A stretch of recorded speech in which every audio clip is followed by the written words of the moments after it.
नमस्ते दोस्तों, स्वागत है आप सबका फिर से एक बार नए दिन के साथ में। दोस्तों मेरी जो मतलब घर का गृह दशा है बहुत ही ज़्यादा बिगड़ा हुआ है बहुत दिन से। वजह ये है हमारे घर में बहुत ज़्यादा तबीयत खराब हो रही है।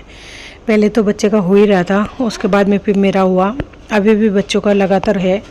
सोनू का कंडीशन बहुत ज़्यादा हो चुका है। जैसे मैं सुबह उठी तो इसका हालत आप लोग देख सकते हैं और अंदाज़ा लगा सकते हैं कि कितना बुरा कंडीशन है। तो मैं सोच रही हूँ इसे डॉक्टर के पास ले जाऊँ। ऑलरेडी इसका दवाइयाँ चल रही है, लेकिन दवाइयाँ जो है कई बार असर नहीं करती है। पंप वगैरह में उसे आज कम से कम 6-7 दिन हो चुका है लगातार दे रही हूँ, लेकिन फिर भी उसे कोई फ़र्क नहीं पड़ रहा है। और इससे पहले भी इसके साथ में ऐसे कंडीशन हुआ था, तो मुझे नहीं पता कि डॉक्टर के पास चेकअप के लिए जा रही हूँ कि घर में कुछ सामान लेके जाना चाहिए कि नहीं। घर में सामान जैसे एक जोड़ी कपड़ा एक्स्ट्रा, यानी कि उसे एडमिट करेगा कि नहीं करेगा मुझे कुछ नहीं पता, लेकिन वो कहते हैं ना इंसान को थोड़ा बहुत तो अंदाज़ा लग ही जाता है।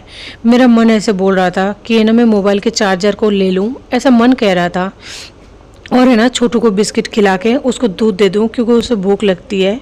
और सोनू का तो तबीयत ख़राब है और फिर उसका जो फीड का कैपेसिटी है ना वो थोड़ा कम है। और बच्चे को दवाई देते देते ना सारा रात गुजर चुकी है। मैं बस सुबह होने का इंतज़ार कर रही हूँ। और हाँ, एक बात आप लोगों को बता दूं कि कल रात को भी मैंने है ना उसके पापा को फ़ोन किया था, यानी मेरा सोकल जिसको पति कहते हुए शर्म आती है, घिन आती है, उसको बंदे ने कॉल रिसीव नहीं किया। और जब रिसीव किया तो एक ही बात बोला, मुझे कोई मतलब नहीं है। तो फिर मैंने जो है छोड़ दिया उस बंदे को, बस सुबह होने का इंतज़ार किया। लेकिन सुबह देख सकते हैं कितना ज़्यादा हालत ख़राब हो चुकी है। और एक तो हमारे यहाँ पे बरसात की वजह से नेटवर्क भी ठीक तरह से नहीं आ पाती है। नेटवर्क का मतलब जैसे ओला वगैरह बुक करते हैं ना, तो उस टाइम क्या हो रहा है दूसरी अपार्टमेंट का लोकेशन मतलब शो कर रहा है, नहीं शो हो पा रहा है नेटवर्क की वजह से। तो कई सारी परेशानियों का सामना करना पड़ा है। पंप वगैरह देने के बाद में मैंने यहाँ पे सोनू को बोला एक जो है आप बिस्किट ले लो, उसके बाद में फीवर का मेडिसिन ले लो क्योंकि उसे हाई फीवर हो रही है। छोटू ना जाने थर्मोमीटर जो होता है ना वो पता नहीं कहाँ रख दिया है, मुझे नहीं मिल पा रहा है कि मैं फीवर को चेक करूँ और डॉक्टर को बोलूँ कि भाई इतना फीवर आ रहा है। बच्चे हैं ना मजाक मजाक में खेल खेल में काम की चीज़ों के साथ में ऐसा खिलवाड़ कर देते हैं ना, बाद में बहुत परेशानी होती है।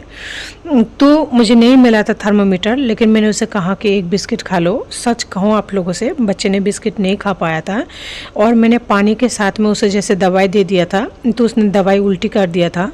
कल रात को जैसे उसने खाना खाया, खाना खाने के बाद में यानी रात को 10 बजे खाना खाया, 10 बजे से इसने उल्टी करना चालू किया है। कल सारे रात इसने उल्टी किया है। आज सुबह जैसे दवाई दिया उसके बाद में जब तक मैं निकली तब तक इसने 4-5 बार उल्टी कर दिया है और उल्टी बिल्कुल पीला हो पा रहा था। और मेरी आंखें पूरी तरह से सूज चुकी है और आंखें मतलब खुल नहीं रही है, समझ नहीं पा रही हूँ आंखें खोलूँ, बच्चे को देखूँ या खुद को संभालूँ, कुछ नहीं समझ में आ रही है।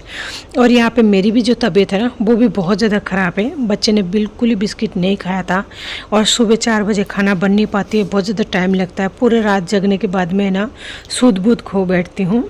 तो यहाँ पे छोटू को बोला था कि तुम भी है ना थोड़ा सा बिस्किट खा लो और थोड़ा बहुत दूध फ्रिज में रखी हुई होगी। तो सोनू को तो दूंगी नहीं क्योंकि उसकी स्थिति बहुत ज़्यादा ख़राब है, अगर दूंगी तो वो पचा भी नहीं पाएगा, तो इसलिए छोटू को गर्म करके दे दूंगी तो वो पी लेगा, तो वो थोड़ा जो चिड़चिड़ाहट होती है उसका कम हो जाएगा। तो इस वक्त कोई मेरा मदद के लिए नहीं है जब मेरा बच्चे की हालत ऐसे ख़राब हो जाती है।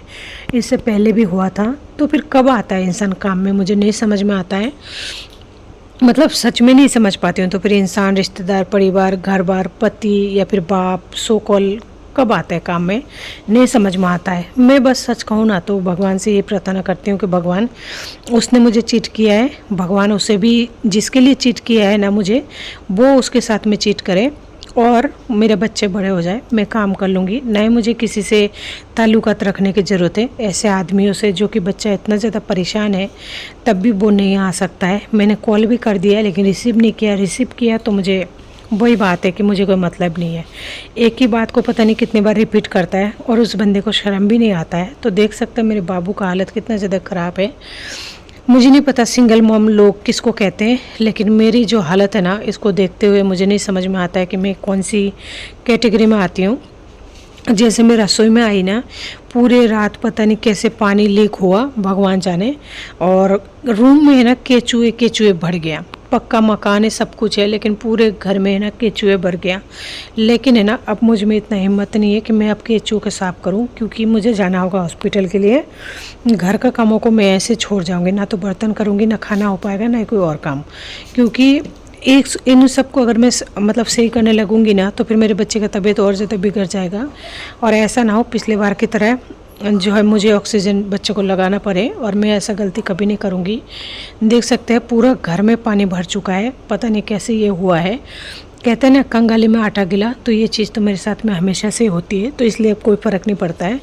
अब जिनको भी कहना होगा कि मेरे घर गंदा है, बहुत ही ज़्यादा मैं गंदगी से रहती हूँ, या फिर मैं क्लीन नहीं करती हूँ, तो वो कह सकता है, क्योंकि क्या करूँ, मेरे पास टाइम ही नहीं होता है। अब कुछ लोगों का ये भी कहना होता है कि तुम्हारे पास टाइम कैसे नहीं होता है, हमारे पास भी 2 बच्चे हैं, मतलब फिर भी टाइम क्यों नहीं होता। तो मैं उन लोगों का सवाल इस टाइम देना बिल्कुल ही ज़रूरी नहीं समझती। जिनको जो कहना है कह सकते हैं, क्योंकि मेरे बच्चे से बढ़कर कुछ नहीं है। और मेरे बच्चे को सांस नहीं आ रही है, सांस लेने में बहुत ज़्यादा तकलीफ़ हो रही है। और ना तो मेरी माँ आ रही है, ना मेरी बहन, मतलब कोई भी मायके लाल नहीं है मुझे सपोर्ट करने के लिए, ना मेंटली, ना मतलब फिजिकली तो कोई है नहीं, उपस्थिति नहीं है मेरे पास में, और ना ही कोई फाइनेंशियली। तो मेरा काम मुझे खुद को ही करना पड़ता है। यहाँ पे कपड़ा सारा गंदा हो चुका था, कुछ कपड़े को मैंने धो दिया, बाथरूम में है। तो छोटू को मैंने यहाँ पे एक जो है शर्ट निकाल के दे दिया, जो कि मैं कुछ दिन पहले लेके आई थी।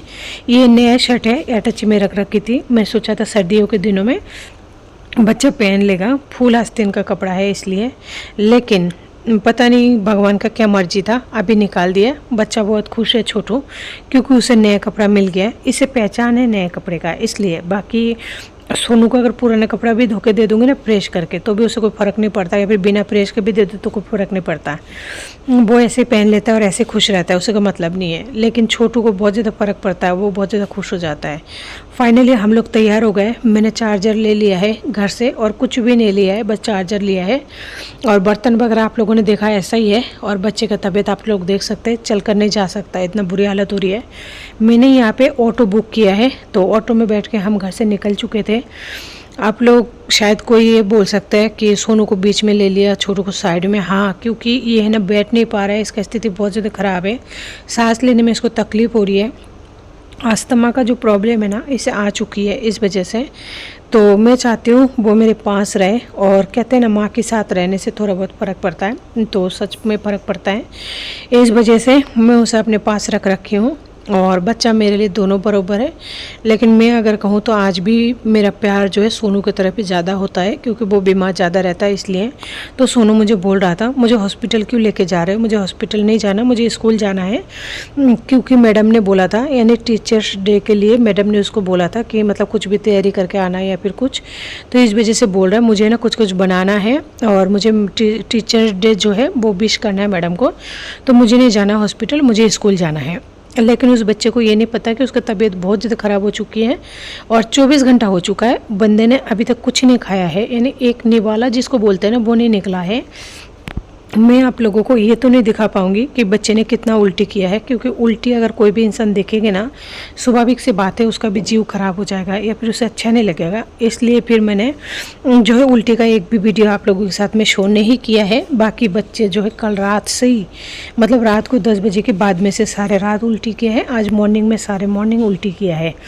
तो ऐसी स्थिति है मेरे घर का, मेरे दिल का, दिमाग का। अभी काम बहुत ज़्यादा होल्ड हो जाता है, इस वजह से फिर मैं कर नहीं पाती हूँ। और अगर हॉस्पिटल में बच्चे का एडमिट हो गया तो फिर मेरी सारे दिन ऊपर नीचे भगते, और ये सब करते करते मेरी स्थिति ख़राब हो जाती है, बॉडी पेन और ज़्यादा हो जाती है। यहाँ पे देख सकते हैं हॉस्पिटल में आने के बाद में पर्ची कटाई, जैसे मैडम को दिखाई तो मैडम ने बोला इसे पूरी तरह से सांस नहीं आ रही है, इसे ऑक्सीजन की ज़रूरत है। हाथों हाथ सैंपल निकाला। ये सब प्रोसेस को करने में काफ़ी ज़्यादा समय लग गया है। वीडियो में तो ऐसे दिख रहा है कि बस हाँ मैं यहाँ पे दिखा रही हूँ आप लोगों को डायरेक्ट, बाकी बहुत ज़्यादा समय लग गया है इन सब चीज़ें करने में। बच्चा भी छटपट करता है और सैंपल नहीं निकालने देता है। यहाँ पे एक्सरे भी जो है इमरजेंसी में लिखी गई है, क्योंकि उसको बहुत ज़्यादा तकलीफ़ हो रही है सांस लेने में।